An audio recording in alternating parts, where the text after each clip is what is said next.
In the dim corridors of a psychiatric hospital, there was an old man, a patient, long forgotten by most.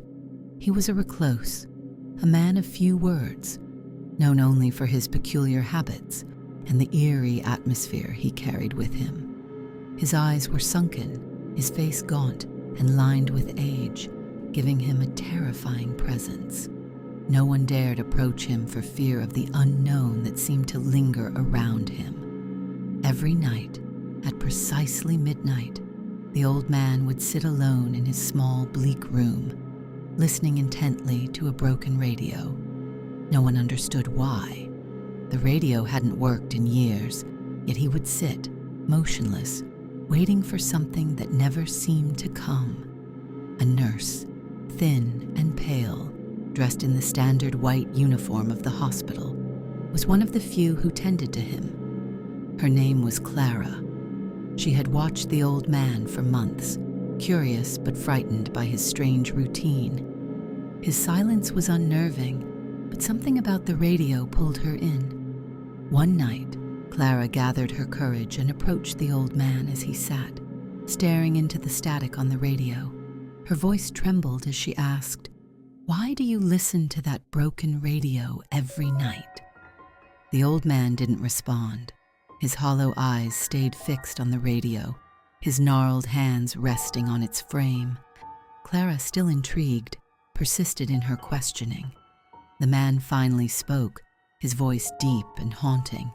"It's not time yet." 3 nights passed, and Clara couldn't shake the mystery. On the 3rd night, she asked again. This time, the old man's face twisted into a grotesque smile. "It's almost here," he whispered, his voice sending chills down her spine.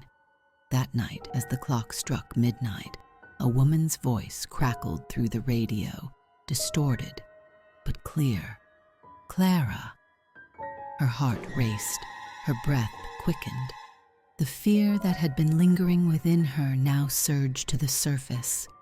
Before she could react, the old man turned to her with a terrifying grin, his eyes wide and gleaming.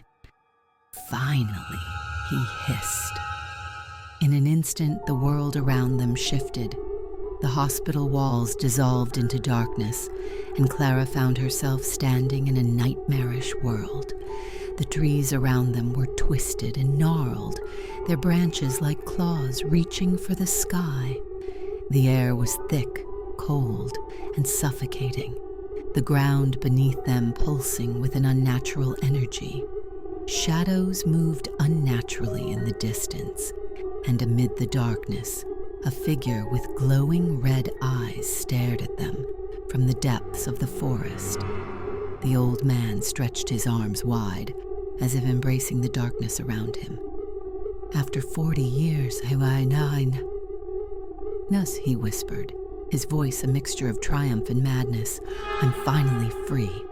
Clara, paralyzed with fear, screamed, a piercing, helpless cry that echoed through the twisted forest.